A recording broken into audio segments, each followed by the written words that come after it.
India is creeping closer to a general election next year at a time that the mainstream news media there are growing more and more toxic. That assessment comes from one of the country's most prominent journalists, Ravish Kumar. And Kumar would know. He spent nearly 30 years in the studios of NDTV, a national news channel that stuck to a centrist line while other channels were veering to the right, either willingly or under pressure from the government of Narendra Modi and his party, the BJP. Here at The Listening Post, we have documented that shift. TV hosts getting louder, more sycophantic, more anti-Muslim by the day, effectively proving Ravish Kumar's point. Kumar is the subject of a new documentary about the state of India's media. It's called While We Watched. It chronicles his last years at NDTV just before a controlling stake at the channel was bought by a Modi-aligned businessman. For Kumar, that takeover was the last straw. He quit the channel. And this is how he explained that decision to his viewers on his way out the door. Bharat की पत्रकारिता में स्वर्ण युग तो कभी था भी नहीं, लेकिन आज के दौर की तरह भस्म युग भी नहीं था। भस्म युग से मेरा मतलब है जहां इस पेशे की हर अच्छी बात तेज़ गति से भस्म की जा रही हो।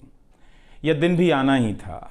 इस देश में अलग अलग नाम वाले अनेक चैनल हो गए हैं, मगर सब हैं तो गोदी मीडिया ही। इस समय मेरे रास्ते निश्चित नहीं हैं, निश्चित हैं तो सिर्फ हौसला है। उसका भी क्या भरोसा, कभी आसमान में होता है, कभी पाताल में। एक YouTube चैनल बनाया है रवीश कुमार ऑफिशियल, और फेसबुक पेज भी है रवीश का पेज। इसे सब्सक्राइब कीजिएगा। अब मैं YouTube पर ही नज़र आऊँगा, NDTV इंडिया पर नहीं। Ravish Kumar joins us now. Ravish, you do your work in Hindi. You're also good in English. We've agreed we're going to go back and forth between those languages as you see fit.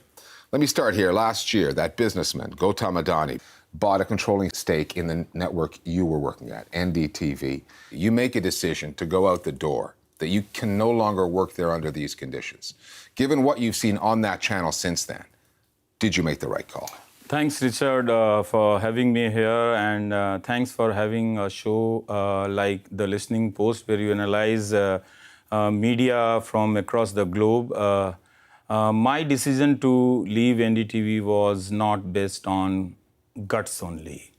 मैं जानता था कि कौन आदमी आ रहा है और कौन आदमी जा रहा है।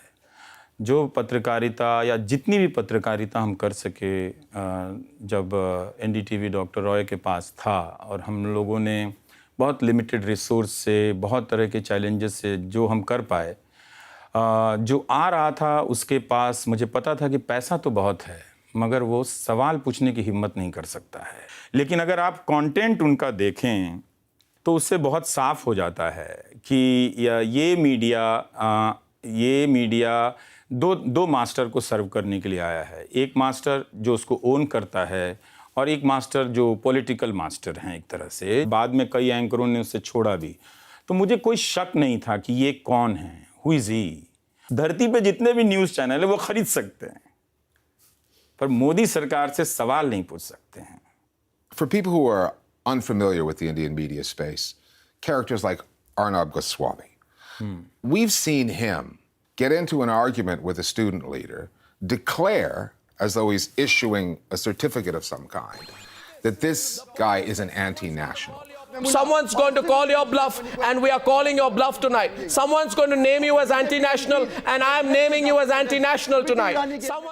Shortly thereafter, someone takes a shot at that student leader. Yeah. Who gave these anchor people the power, whether it's real or imagined in their heads, to do this kind of thing? Who invested them with that power? इससे मैं भारत में फर्जी degree बांटने वाले बहुत institutions हैं।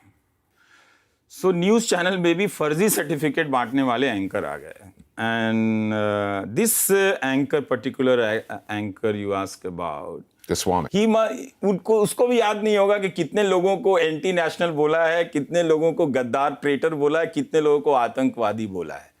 Supreme court के बहुत सारे ऑर्डर हैं जिसमें इस तरह के मीडिया को क्रिटिसाइज किया है कोर्ट ने कि वो कम्युनलाइज कर रहा है, वो हेट को स्प्रेड कर रहा है, लेकिन आप जब भी रिचर्ड क्वेश्चन करेंगे इस इंडियन मीडिया को, वो आके कहेगा कि आपने इंडिया को क्रिटिसाइज कर दिया।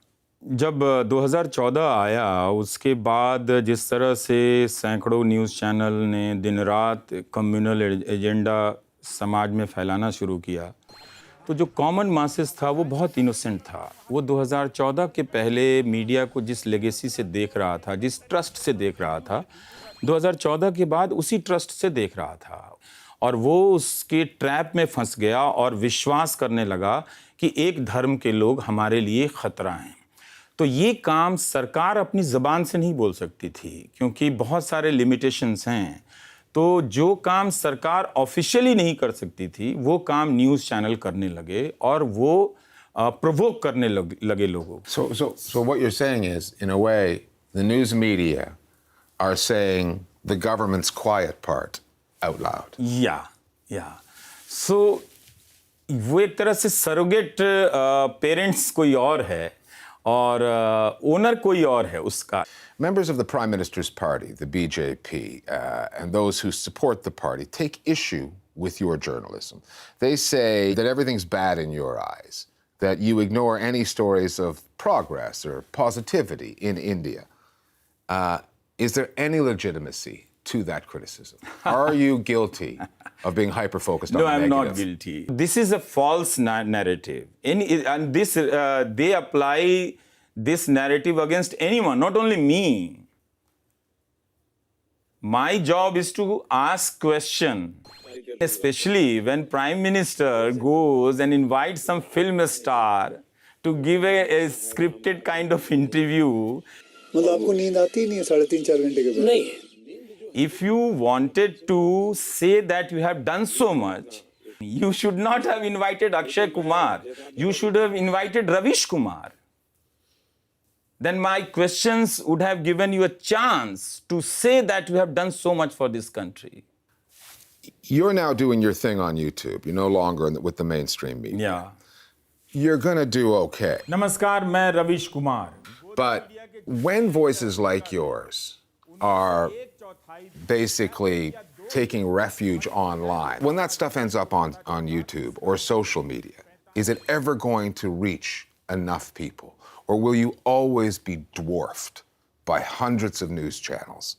ये 100 न्यूज़ चैनल, 200 न्यूज़ चैनल, जो 400 न्यूज़ चैनल हैं, जितने बड़े बैंड, मासेस के बैंड को पहुंचते हैं, आप YouTube से वहां तक नहीं पहुंच सकते हैं.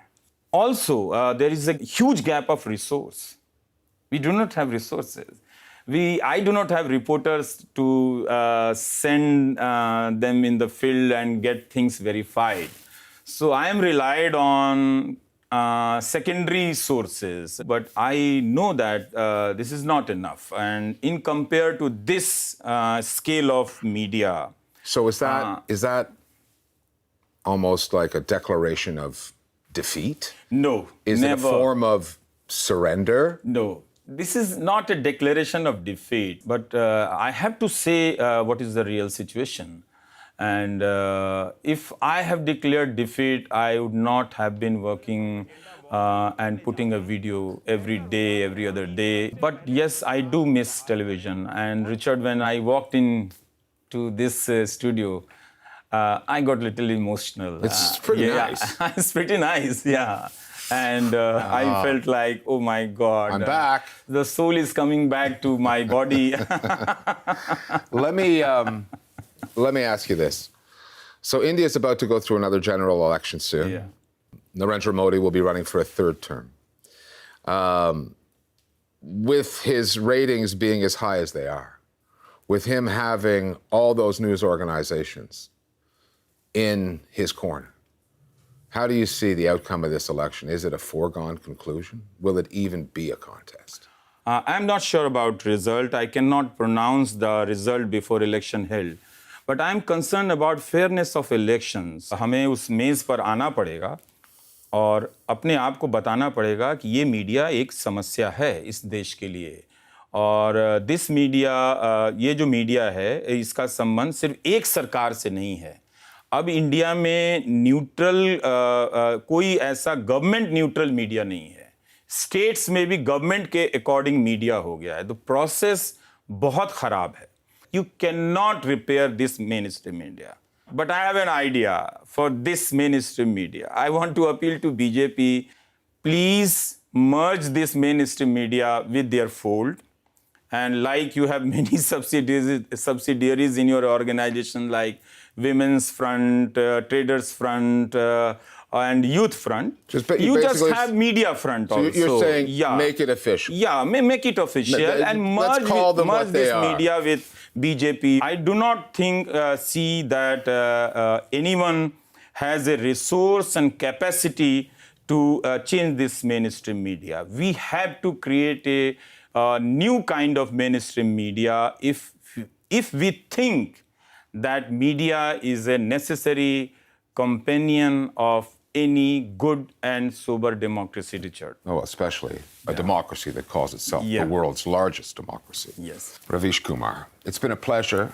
We wish you the best of luck on YouTube with your journalism in the future. Thank you, Richard. Thank you.